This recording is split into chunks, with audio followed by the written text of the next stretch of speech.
कभी किसी युग में शूरसेन देश के राजा थे चित्रकेतु।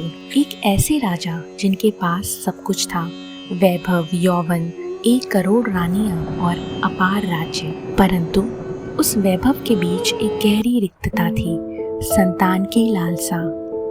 नमस्कार लिसनर्स, आप सभी का स्वागत है हमारे चैनल एंशिएंट डिवाइन विजडम पर। आज हम सुनने जा रहे हैं श्रीमद् भागवत महापुराण की एक अद्भुत कथा, वृतासुर का पूर्व चरित्र। तो आइए चलते हैं कथा की ओर। राजा चित्रकेतु के महल में खुशियां थीं, पर हर रात्रि उनके कक्ष में एक मौन सा पसरा रहता था। राजा की आंखों में असीम शून्यता और रानियां उनके चेहरे पर छिपा हुआ था भय, कहीं वे सब निसंतान न रह जाए। एक दिन जब भाग्य अपनी डोर को खींच रहा था, महल के द्वारों पर पहुंचे महान ऋषि अंगिरा ऋषि। वे आए और उन्होंने राजन से पूछा, राजन, राजसूर्य, मंत्री, सेना सभी तो कुशल है, पर तुम्हारा मन क्यों इतना अशांत है? राजा चित्रकेतु ने कंपित स्वरों में कहा, भगवान, मेरे पास सब है, पर मेरी गोद वो आज तक सुनी है। ऋषि मुस्कुराए और मृदु स्वर में बोले, तुम्हें एक पुत्र तो मिलेगा, पर वह तुम्हारे सुख और दुख दोनों का कारण बनेगा। कुछ समय बाद उनकी प्रिय रानी कृतदुति ने एक सुंदर बालक को जन्म दिया। राजमहल में आनंद की वर्षा हुई।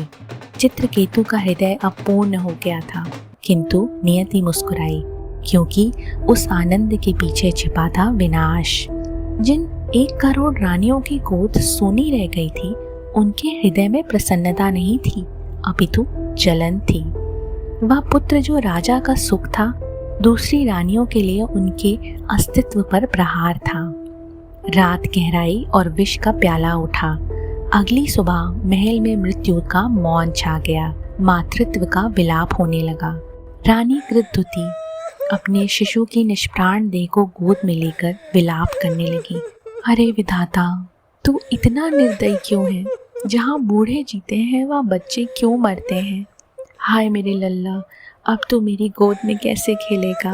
राजा चित्रकेतु, जिनका इतना बड़ा साम्राज्य था, आज वो भी टूट चुके थे। राजा धरती पर गिर पड़े। उनकी आंखों से जीवन का हर रंग सूख गया। तभी वहाँ पर देवऋषि नारद और अंगिरा ऋषि पधारे और उन्होंने राजा से कहा, राजन, तुम किसके लिए इतना शोक कर रहे हो? ये बालक ना तो पहले तुम्हारा था, ना आगे होगा। जैसे रेत के कण नदी के प्रवाह में जुड़ते और बिछुड़ते हैं, वैसे ही जीव समय के साथ मिलते और बिछड़ते रहते हैं। राजा की आंखों में भटकते प्रश्नों का सागर था, परंतु जब ऋषियों ने मृत बालक की आत्मा को बुलाया और उसने स्वयं कहा, ये मेरे किसी जन्म के माता पिता नहीं, तब चित्रकेतु का हृदय कांप उठा। उसी क्षण राजा का मुंह टूट गया, जैसे अंधियारे में किसी ने दीपक जला दिया हो। राजा चित्रकेतु ने राजमहल का त्याग कर दिया और नदी किनारे जाकर तपस्या आरंभ कर दी। 7 रातों तक वह केवल जल पीकर साधना करते रहे। 7वें दिन उस तप में जाग उठा दर्शन का प्रकाश। आकाश विभक्त हुआ और सम्मुख प्रकट हुए भगवान शेषनाग स्वरूप संकर्षण देव। राजा चित्रकेतु के अश्रु बहने लगे और वे बोले, हे प्रभु, आपकी तो लीला ही अनंत है। आपसे भिन्न कुछ नहीं और आपसे दूर कोई नहीं। भगवान मुस्कुराए और बोले, चित्रकेतु, अब तुम सिद्ध हो चुके हो। जीव और ब्रह्म भिन्न नहीं, यही रहस्य जान लो। योगी से हसमुख साधक। इसके बाद राजा चित्रकेतु एक दिव्य विद्याधर बन गए। वे आकाश मार्ग से विचरते, भगवान के गुण गाते और योगियों का सम्मान करते। एक दिन की बात है, जब वे स्वर्ग मार्ग से जा रहे थे, तो उन्होंने देखा कि भगवान शिव सभा में पार्वती जी को गोद में लिए बैठे हैं। चित्रकेतु ने हंसकर कहा, अरे, ये तो समस्त धर्म के आचार्य हैं और यहाँ सबके सामने पत्नी को गोद में लिए बैठे हैं। सभा निस्तब्ध हो गई। भगवान शंकर मुस्कुराए, पर पार्वती का मुख क्रोध से लाल हो उठा। पार्वती माँ ने चित्रकेतु को श्राप दे दिया और तीखे स्वरों में कहा, अरे निर्लज, तू स्वर्गीय देवताओं का मान करता है? जा, तू दैत्य योनि में जन्म ले ताकि तेरा अहंकार नष्ट हो। परंतु चित्रकेतु के मुख पर कोई भय नहीं था।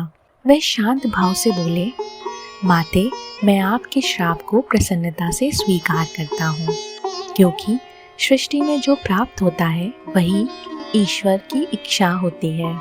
न श्राप है न वरदान, सब वही एक लीला है। उसकी विनम्रता देखकर पार्वती जी मौन रह गई।